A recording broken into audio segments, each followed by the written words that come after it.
BlackFounders, and we are here at the Ideas Are Worthless conference in Atlanta. We just finished the media panel with Clyde Anderson, and I had a few questions about media and how do startups get more media juice. Yes. So let's talk. Yes. Thank you for a great conversation. And we're talking about the media and how to get juice. And I stumbled into this. I was a mortgage lender for several years, and I kept hearing the same thing. Everyone saying, well, you see what had happened was. And they always began to tell me a story, and I realized our stories were really similar. And so I decided to put these stories into a book and give it to people so they could see themselves and see what they would do to get something they consider to be special. While I was in the mortgage industry, it was a home. But some people, that may be a business, maybe a car, maybe a career, whatever it may be. So I wrote this book, sort of What Had Happened Was is the name of it. It's in the second revision. And I wrote about 4 characters that lived in a town called reality, somewhere between perfect bliss and rock bottom. It was too good to be true, just to get by D. Jones and couldn't care less. And they were all trying to get this special deal, which was freedom, the ability to live out your dreams, to answer your questions, what you've been waiting for. So it showed what different characters would or wouldn't do to get something they considered to be special. And I got the book in the hands of someone from CNN and sold it and said, this is a great book, you need to read it. And they did, and gave me an opportunity to go on the air 6 years ago. And I loved it, and they loved what I did. And they kept calling me back. And when the economy shifted somewhere probably in 2009, they offered me a regular spot. And so I came on every weekend to talk about consumer-based finance issues. And I've expanded that and been able to grow that, do other media outlets, and write and do a lot of speaking and turn it into a career. Okay. Now give me 2 tips that you would have for any entrepreneur who wants to get national media exposure. How do they do that? I think the biggest thing is to develop your brand, who you are, because then you know what you're selling.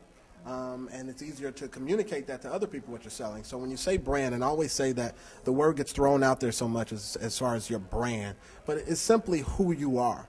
And who do you want to be known as? And so as you're developing your brand, you have to develop your story. What's your story? My story is how I kind of got into it and what I did. And for me, I learned through trial and error. I made a lot of money, and I spent a lot of money and lost a lot of money. So I know what to do and what not to do, and what to do to build it and what to do to build a business. So you have to develop your brand and be able to tell your story like nobody else's business. So I think that's key. But I also think that you have to then be able to know the sources or the media outlets that work for what you do. So you need to do your research and do your homework to find out what are the top 5 publications that I really need to be engaging, whether those are TV outlets, print outlets, radio outlets. Who are they, and how do I get involved? How do I engage them? Who are the producers? Who are the people that edit this publication? And I need to figure out what they're looking for. What other stories have they been running? Read those stories, make sure I'm aware, I have an understanding, and then find other stories that they would be interested in and what kind of twist or spin that I can add or put to that. That's where I'm making myself valuable. A lot of people are looking for content. You just want to figure out how my content will fit into your publication.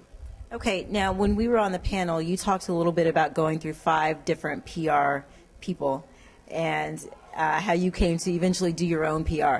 First of all, does a startup need a PR person when they're first starting? And 2, if they don't have a PR person, how do they get that national exposure? How do they manage their own PR campaigns? I would say no, everyone doesn't need a PR person. And I think that was just the mistake I heard, because you hear everyone saying you got to get a PR person. This is where you've got to start, but you've got to really kind of understand, even before you have a PR person, it's good to know what a PR person does. So it's good to understand the industry, and a good education is going through those steps and doing them yourself. And so I realized that, for me, it was getting the exposure and finding out who those key publications were that I needed to talk to and developing a plan to say, this is how I want to reach out to them. This is how I want to engage them. This is how I want to start building relationships with these people. And then I want to show them what I can do. I was fortunate enough to have TV clips to show that I could go on TV and talk in sound bites, and I could engage and make good TV. So that helped to be able to show those things and develop that reel. But also then to see my writings and see that I've written for other publications. They want to see those things. So you want to put your media package together and use that as a selling tool, but you also want to know how to pitch to them.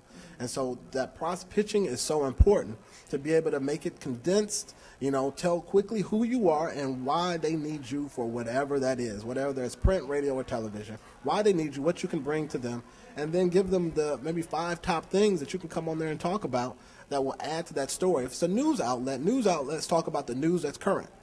And so you go and find the current news that relates to your business or what you're doing, and then put your little spin on it and add to it. Okay. Has social media helped you a lot in building your brand and in getting in front of journalists and media people who may want to run a story? I think social media, for me, has been one of the most valuable tools. Through social media, I've been able to get contracts for my consulting business. I've been able to get on other television shows by just telling people what I'm doing, making them aware. So I think it's a free platform that, if you don't use it, you're missing it. But you just got to know how to maximize it and get the most out of it and to leverage it. And so by having a plan, and, a lot of people think that I'm on social media, 24 hours a day, but I have a plan, and I know when to hit those high traffic times, when to make sure I'm out there in the space. And when you see me, it's exposure, but it's also about engaging. It's a constant networking event that's going on. But you've got to know the key times to be at that networking event and to have a presence at that event, but also the messages that you want to put out there.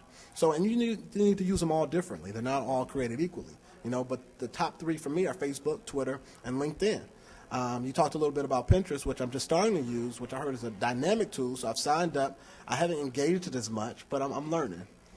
Yeah, I'll help you out. I appreciate that. So a lot of people will look at you and say, okay, well, he's written a book. Of course he's going to be on CNN. Let's talk about the difficulty in writing a book. Is it difficult? Is it easy? Can anyone do this? And then how do you use that in order to get in front of the media? I think it's very easy. A lot of people overcomplicate it and make it hard, and it doesn't have to be. It doesn't mean that you've got to write the next War and Peace. It's just you, and you got to figure out what it is. For me, I was in this area where I was hearing these stories, and I figured people could relate to them. Every entrepreneur has something that they're the expert in. The book is like PhD level. Now it takes you to a whole nother level. It doesn't have to be big. This book is 100 and something pages, but it's a great tool. It's an easy read, and it works for the demographic that I'm reaching, whether they're 18-year-olds to 45-year-olds. They relate to it, and I get great feedback from it. You may be able to just add maybe it's top 25 tips on how to, or whatever it may be. I've seen people do books that were 50 pages and go on a national tour with it. So you've got to be able to put that stuff together, put it in a book, and today in this age of technology, it's so easy, and there's so many outlets. I have a publishing company. We've probably published 10 or 12 other titles since I created the company, and people use it as a tool. If you're a speaker or whatever you do, this, again, is that thing that's your calling card. It's much better than a business card. Right. It's all about finding your outlet and figuring out how to get your message in front of as many people as possible. That's it. And if you listen to most shows, they'll say that, this is such and such, he's the author of. Again, they want to use that. It validates you to become that expert. You want to be the expert in your field, and you want people to know that you're the expert. Okay. Thank you, Clyde. Thank you for being on the Ideas Are Worthless panel here in Atlanta. Thank you for taking the time to talk with us here on Roo TV, and thanks for all of your help.